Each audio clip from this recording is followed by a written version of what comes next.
Hello everyone, study with us में आपका एक बार फिर से स्वागत है। और आज का जो हमारा टॉपिक है वो है राज्य विधानसभा। ठीक है, राज्य विधानसभा के बारे में आज हम सब कुछ जानेंगे। सो ये वीडियो काफ़ी इंपॉर्टेंट है अगर आप लोग स्टूडेंट हैं DU SOL और इग्नू जैसी यूनिवर्सिटी के, और साथ ही साथ ये वीडियो उन लोगों के लिए भी काफ़ी इंपॉर्टेंट है जो तैयारी कर रहे हैं स्टेट PCS SSC रेलवे और अदर एग्ज़ाम्स के लिए। सो चलिए वीडियो को शुरू करते हैं।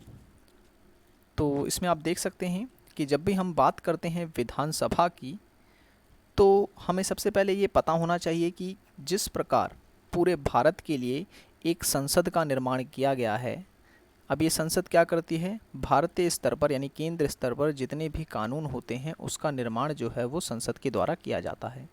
ठीक उसी प्रकार से भारत में जो 28 राज्य हैं, उन राज्यों के कानून के निर्माण के लिए विधान मंडल का गठन किया जाता है। ठीक है, विधान मंडल का गठन किया जाता है।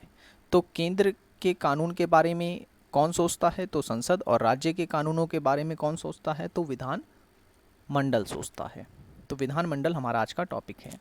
तो अगर हम बात करें भारतीय संविधान में, तो भारतीय संविधान के भाग छठे, ठीक है, यानी जो छठा भाग है उसके अनुच्छेद 168 से 212, याद रखिए 168 से 212 तक में जो है राज्य विधान मंडल के गठन की बात की गई। ठीक है, संगठन, गठन, कार्यकाल, अधिकारियों, प्रक्रियाओं, विशेष अधिकार, शक्ति इत्यादि के बारे में जो है बताया गया है।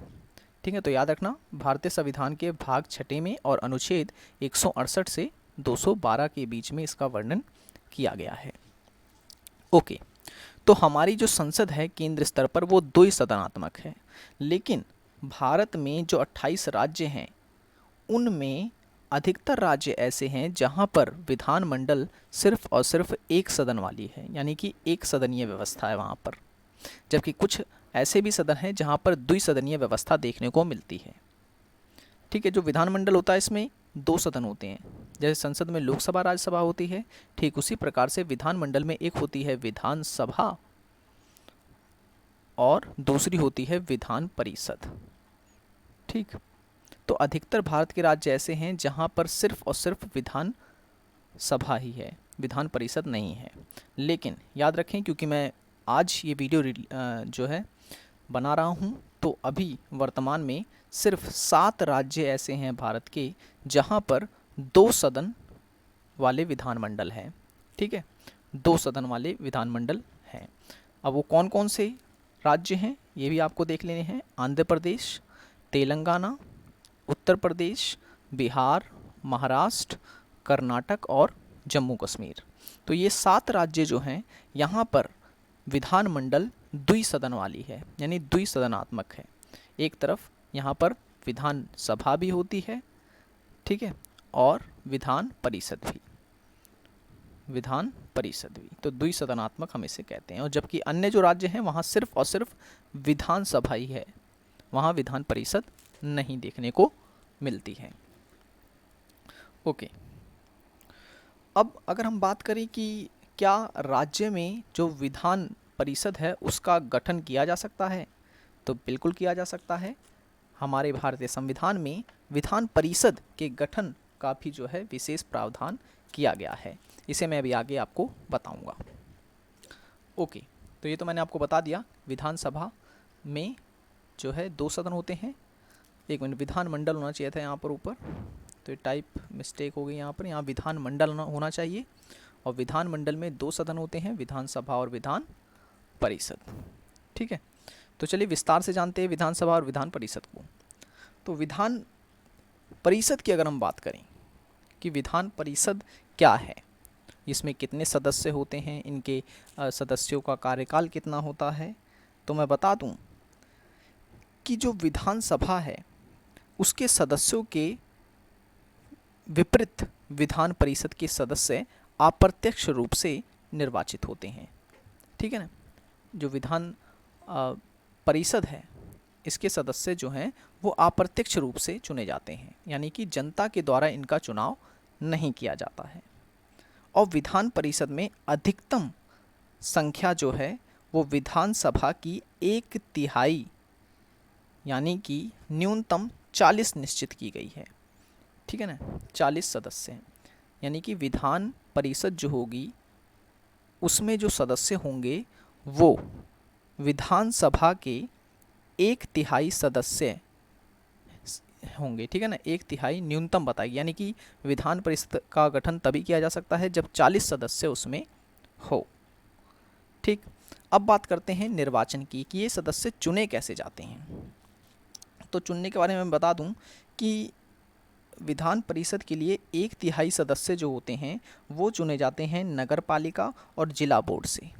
ठीक है, नगर पालिका, मैं जितने पॉइंट्स बोलते जा रहा हूँ वो सारे के सारे आप लोग लिखते जरूर रहें। नगर पालिका और जिला बोर्ड से, और 1/12 सदस्य जो हैं वो 3 वर्ष के स्नातक निर्वाचित होते हैं। ठीक है ना, जो स्नातक के छात्र होते हैं उनको निर्वाचित किया जाता है। और 1/12 सदस्य जो हैं अध्यापन कर रहे जो लोग होते हैं उनको चुना जाता है इसमें। ठीक है, अध्यापन कर रहे लोग जो होते हैं वो होते हैं इसमें। और 1/3 सदस्य जो होते हैं वो विधानसभा के सदस्यों के द्वारा चुने जाते हैं। ठीक है, विधान परिषद में जो है 1/3 सदस्य विधानसभा के सदस्यों के द्वारा चुने जाते हैं।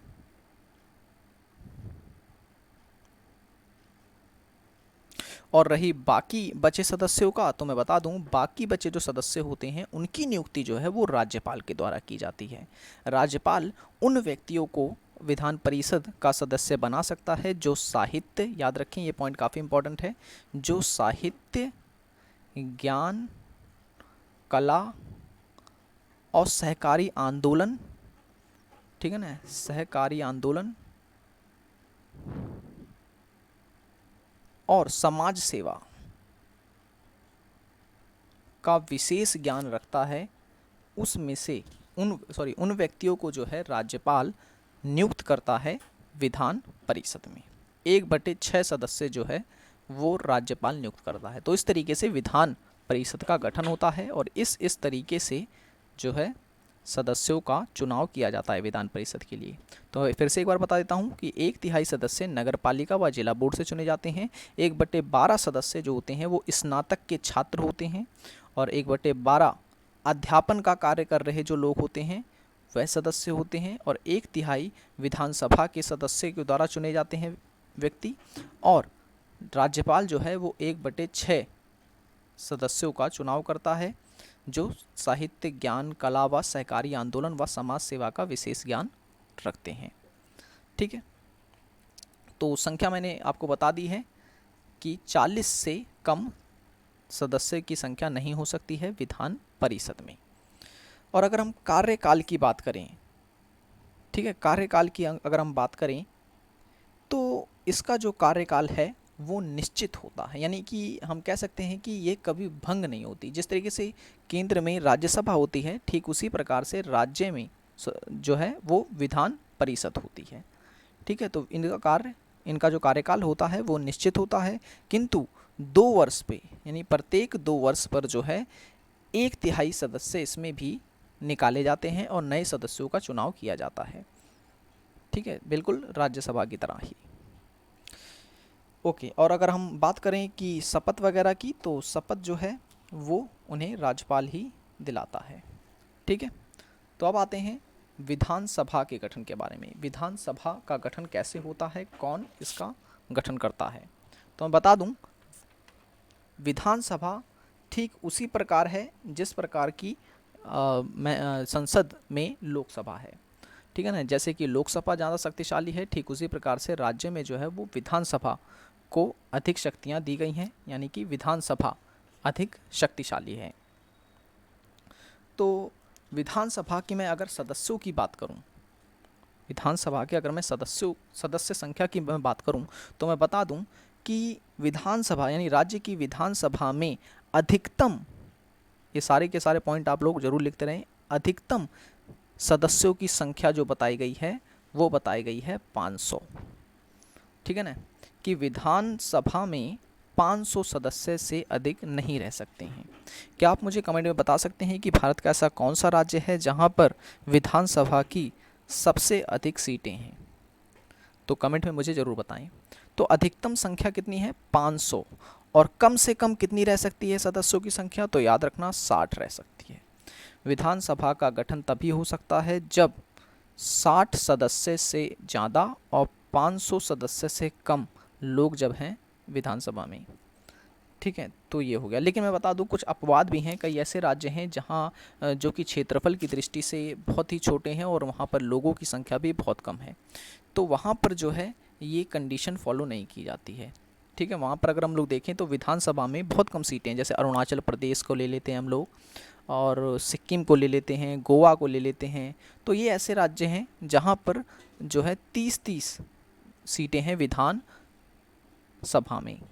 तो ये अपवाद हो सकता है, लेकिन हमारे संविधान में ये स्पष्ट किया गया है कि विधानसभा में सदस्यों की संख्या 500 से अधिक नहीं होगी और 60 से कम नहीं होगी। ओके, अब नामित सदस्य की बात कर दूं मैं। तो नामित सदस्य का मतलब ये हो गया कि राज्यपाल जो है अपनी शक्ति से, अपनी पावर के तहत एक, याद रखें, एक आंग्ल भारतीय समुदाय के व्यक्ति को नियुक्त कर सकता है। ठीक है, राष्ट्रपति जिस प्रकार लोकसभा में 2 आंग्ल भारतीय व्यक्तियों को नियुक्त कर सकता है, ठीक उसी प्रकार से राज्यपाल जो होता है वो विधानसभा में सिर्फ 1 आंग्ल भारतीय व्यक्ति को नियुक्त करता है। ठीक है, तो ये चीज़ आपको याद रखनी है। कार्यकाल की अगर हम बात करें तो कार्यकाल जो होता है वो 5 वर्ष का होता है। विधानसभा के जितने भी नेता होते हैं वो अगर एक बार चुने जाते हैं तो 5 वर्ष के लिए अपने पद पर रहते हैं, अगर उन पर कोई कदाचार साबित नहीं होता तो। अगर कोई कदाचार साबित होता है या मुख्यमंत्री इस्तीफा दे देता है तो जो सरकार है वो पूरी तरह से गिर जाती है, तब जो है उनका कार्यकाल समय से पहले भी समाप्त हो सकता है। ठीक है, तो ये मैंने बात करी कार्यकाल की भी। शपथ के बारे में बता दिया मैंने अभी आपको। ठीक, जिस प्रकार से विधान परिषद के सदस्यों को शपथ जो है वो राज्यपाल दिलाता है, ठीक उसी प्रकार से जो है विधान सभा के जो सदस्य होते हैं, मुख्यमंत्री व अन्य मंत्री इत्यादि को भी जो है राज्यपाल शपथ दिलाता है। ठीक है, नियुक्त करता है। और राज्यपाल ही है जो विधानसभा में बहुमत दल के नेता में से किसी एक को मुख्यमंत्री बनाता है। ठीक है, मुख्यमंत्री, आपसे क्वेश्चन पूछ सकता है कि मुख्यमंत्री का चुनाव कौन करता है? तो राज्यपाल करता है। कहाँ से करता है? तो विधानसभा से करता है। ठीक है, जिस दल को अधिक बहुमत मिला होता है विधानसभा में, उसी दल में से एक व्यक्ति को मुख्यमंत्री नियुक्त किया जाता है। अब बात करते हैं विधानसभा के अध्यक्ष की। ठीक है, तो जैसे कि लोकसभा में स्पीकर होता है और राज्यसभा में उपराष्ट्रपति होता है, ठीक उसी प्रकार से विधानसभा में अध्यक्ष होता है और विधान परिषद में सभापति होता है। ठीक है, ये चीज़ आपको याद रखनी है कि विधानसभा में जो होता है वो अध्यक्ष होता है और विधान परिषद का जो मुख्य होता है वो सभापति होता है और एक उपसभापति भी होता है। तो अगर हम बात करें विधानसभा के अध्यक्ष के शक्तियों की या कार्यों की, तो हमें पॉइंट्स याद रखने हैं कि वो कार्यवाही व अन्य कार्य को सुनिश्चित करने के लिए वह व्यवस्था व शिष्टाचार बनाए रखता है। कोरम की अनुपस्थिति, अभी कोरम क्या होता है? कोरम का मतलब ये होता है कि हमारे संविधान में कुछ सदस्यों की संख्या निश्चित की गई है। जैसे कि विधानसभा की अगर हम बात करें, जैसे कि मैंने अभी आपको बताया कि कितने सदस्य जो हैं विधानसभा में बैठ सकते हैं, तो 1/10 सदस्यों का होना अनिवार्य किया गया है। यानी कि अगर विधानसभा में कुल सदस्य के 1/10 सदस्य, यानी कुल सदस्यों में से 1/10 सदस्य उपस्थित नहीं हैं, तो यानी कि कोरम की अनुपस्थिति है। तब वो चाहे कौन, तो याद रखें विधानसभा का अध्यक्ष, तो बैठक को स्थगित कर सकता है या निलंबित कर सकता है। तो कोरम की अनुपस्थिति में वो ऐसा कर सकता है। और एक चीज़ और याद रखें कि प्रथम मामले में वह ये मत दे सकता है, लेकिन बराबर मत होने की स्थिति में वह निर्णय मत दे सकता है। एक मिनट याद रखें, वो अगर कोई साधारण कोई विधेयक है तो हालांकि वो अपना मत नहीं दे सकता, लेकिन अगर ऐसी स्थिति उत्पन्न हो जाती है कि जो कोई विधेयक है उस पर 50-50 यानी कि 50 मत इधर मिल रहे हैं, 50 मत इधर मिले हैं, वोटिंग अगर किसी प्रकार की हुई है और बराबर हो जाए दोनों तरह से, तो जो है विधानसभा का जो अध्यक्ष होता है वो वोटिंग करेगा। ठीक है। और साथ ही साथ विधानसभा का अध्यक्ष यह भी निर्णय करता है कि कोई विधेयक धन विधेयक है या फिर साधारण विधेयक है। इस बात का निर्णय जो है वो विधानसभा का अध्यक्ष ही करता है। तो अब ये विधानसभा का विधान परिषद के सभापति की भी बात कर लेते हैं। तो जिस प्रकार से विधानसभा का अध्यक्ष होता है, उसी प्रकार से विधान परिषद का सभापति होता है, और ये 3 मामलों पर अपने पद छोड़ सकता है। यदि उसकी सदस्यता समाप्त हो जाए, या फिर वो अपने पद से त्यागपत्र दे दे, या फिर उस पर कोई कदाचार लगाकर उसे पद से हटा दिया जाए। ठीक है। तो इन 3 कारणों से जो है विधानसभा के अध्यक्ष और सभापति का पद जो है वो खाली हो सकता है। आज की वीडियो में इतना ही। तो इस वीडियो में मैंने आपको विधान मंडल के बारे में विस्तार से बता दिया, जिसमें मैंने आपको बताया विधान परिषद और विधानसभा के बारे में। आई होप कि वीडियो आपको पसंद आया होगा। पसंद आया हो तो लाइक करें, और चैनल को सब्सक्राइब नहीं किया तो ज़रूर कर लें, ताकि ऐसी वीडियोज़ आपको डेली मिलते रहें। और अगर आपने पहले की वीडियोज़ नहीं देखी है तो लिंक आपको डिस्क्रिप्शन में मिल जाएगा, जहाँ पर आप क्लिक करके लगभग सभी टॉपिक्स पर वीडियो ऑलरेडी देख सकते हैं। So thanks for watching this video.